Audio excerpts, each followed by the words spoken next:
जमात इस्लामी हिंद नांदेड़ के सीनियर रुकन और साबिक जिम्मेदार मोहम्मद अब्दुल गफ्फार राही का इंतकाल हो गया है। मरहूम मोहम्मद अब्दुल गफ्फार राही जमात इस्लामी हिंद नांदेड़ के अमीर मकामी और नाजिम ज़िला भी रह चुके हैं। हिंगोली और परभनी ज़िलों के नाजिम जमात की हैसियत से खिदमात भी अंजाम दे चुके हैं। जमात इस्लामी हिंद नांदेड़ के इब्तदाई अरकान में आपका शुमार किया जाता है। मरहूम मोहम्मद अब्दुल गफ्फार राही उस्मान शाही मील में क्लर्क की हैसियत से खिदमात अंजाम दे चुके हैं। मरहूम मोहम्मद अब्दुल गफ्फार राही उर्दू के मारूफ शायर भी थे। आप अदबी मुशायरों में हिस्सा लिया करते थे। आपकी लिखी कई नज़में और अशार आज भी लोगों पर असर डालते हैं।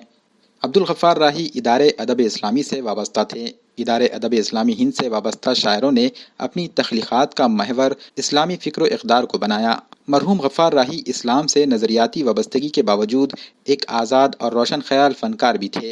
इन्होंने ज़िंदगी की शिकस्त व रेख्त सियासतदानों के हाथों में सिसकती हुई इंसानियत के कर्ब और पैदावारी ज़राए और मसाइल पर वक्त के यजीदों के पहरे को भी अपनी शायरी का मौजू बनाया।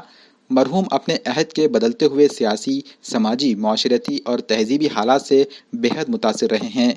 अब्दुल गफ्फार राही दूसरी आलमी जंग और सुक़ूत हैदराबाद और उसमें मुसलमानों की तबाही व बर्बादी के खूनी मनाजिर के चश्मदीद गवाह भी हैं।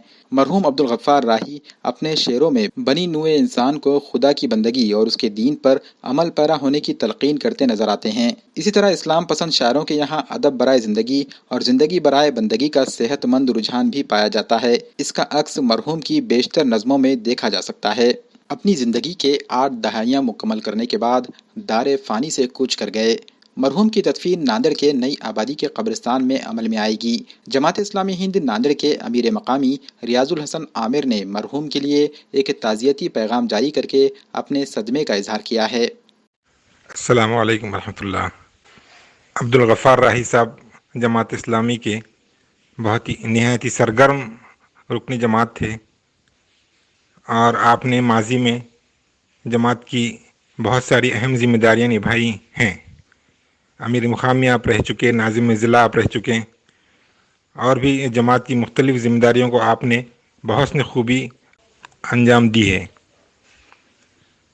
आपका इंतकाल की ख़बर सुनकर तमाम जमात के अरकान और वाबिस्तगान काफ़ी सदमे में हैं। हम अल्लाह ताला से दुआ करते हैं कि अल्लाह ताला उनकी मग़फ़िरत फ़रमाए, उनके दर्जात को बुलंद फ़रमाए और उनके पसमानदगान को सब्र जमील अता फ़रमाए। आमीन।